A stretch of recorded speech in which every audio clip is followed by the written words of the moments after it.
Hello everyone, मैं खुशबू और आप देख रहे हैं आपका अपना यूट्यूब चैनल एजुकेशन टेक फिलो। तो आज की वीडियो में हम बात करने वाले हैं दिल्ली यूनिवर्सिटी ने जो बीकॉम एंड बीकॉम हॉनर्स के असाइनमेंट के रिजल्ट डिक्लेयर किए हैं उसके बारे में। तो आप सभी जानते हैं बहुत सारे बच्चे उस असाइनमेंट रिजल्ट में पास हो गए हैं, बट बहुत सारे बच्चे ऐसे हैं जो फेल हो गए हैं या फिर सिर्फ कुछ ही असाइनमेंट में वो फेल हुए हैं। जैसे कि एक या दो में अगर वो फेल हुए हैं तो उन्हें फेल नहीं किया गया, बल्कि उन्हें जिस असाइनमेंट में वो फेल हुए हैं उसका दोबारा से असाइनमेंट या फिर एग्ज़ाम देना होगा। कब? जब सेकेंड ईयर के उनके एग्ज़ाम होंगे तभी। तो इसी तरह से आप जानते हैं हमें यह सारी इन्फॉर्मेशन दी गई है, बट बहुत सारे बच्चों को इसमें कन्फ्यूज़न है कि हमें क्या करना है, कैसे करना है, कुछ समझ नहीं आ रहा। तो मैं आपको बता दूं कि जिन बच्चों का फर्स्ट सेमेस्टर असाइनमेंट में किसी भी असाइनमेंट में वो फेल हुए हैं तो उन्हें जब सेकेंड ईयर के यानी कि थर्ड सेमेस्टर के एग्ज़ाम कंडक्ट करवाए जाएंगे, तो जब आप एग्ज़ामिनेशन फॉर्म फिल करोगे तो उसी के साथ में आपको फर्स्ट ईयर यानी कि फर्स्ट सेमेस्टर में जिस भी आप असाइनमेंट में जिस सब्जेक्ट में फेल हुए हैं तो उसकी भी आपको चॉइस फिल करनी होगी। एंड थर्ड सेमेस्टर के साथ आपका फर्स्ट सेमेस्टर का भी वो एग्ज़ाम कंडक्ट करवाया जाएगा। और अगर आप सेकंड सेमेस्टर में किसी सब्जेक्ट में फेल हुए हैं तो आपको फोर्थ सेमेस्टर यानी कि सेकंड ईयर का फोर्थ सेमेस्टर जो होगा हमारा उसके एग्ज़ाम जब कंडक्ट होंगे तो उसी के साथ में आपके सेकंड सेमेस्टर के भी एग्ज़ाम वो कंडक्ट करवा लिया जाएगा। तो इसी तरह से आपको अपने एग्ज़ाम को देना है। और जो बच्चों का फेल लिखा हुआ है, जो बच्चे फेल हो गए हैं, उनके बारे में तो हम कुछ कह ही नहीं सकते, क्योंकि उन्हें ये वाला साल दोबारा से रिपीट करना होगा। और यहाँ पर एक बात और कही जा रही है कि बहुत सारे बच्चे अपने मार्क्स से सेटिस्फाइड नहीं हैं।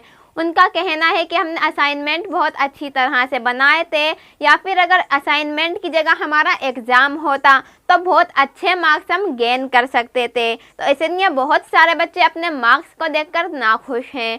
तो इसका भी एक रास्ता है कि वो बच्चे अपने मार्क्स को बढ़ा सकते हैं। अब किस तरह से मैं आपको बताती हूँ कि वो दोबारा से मीन्स अपने जो उनका जिस असाइनमेंट में उनको मार्क्स कम लगते हैं तो उसका एग्ज़ाम या फिर उसका एग्ज़ाम ही कहेंगे हम, क्योंकि असाइनमेंट दोबारा से हो या ना हो हम ये नहीं कह सकते, बट एग्ज़ाम होना पक्का है। तो उसी सब्जेक्ट का दोबारा से एग्ज़ाम दे सकते हैं, और अपने दोबारा से जब वो एग्ज़ाम देंगे तो उसमें उनके चांस हो जाते हैं कि अगर वो अच्छे से स्टडी करते हैं तो उनके मार्क्स बढ़ सकते हैं। बट यहाँ पर एक बात और बता दूँ जो आपको ध्यान रखनी है, अगर आपने दोबारा से एग्ज़ाम दिया और एग्ज़ाम में आपके मार्क्स कम आ गए, इस बार से जो असाइनमेंट में आपके मार्क्स हैं उससे भी कम आ गए, तो आपके वही मार्क्स मान्य होंगे, वही मार्क्स वैलिड होंगे।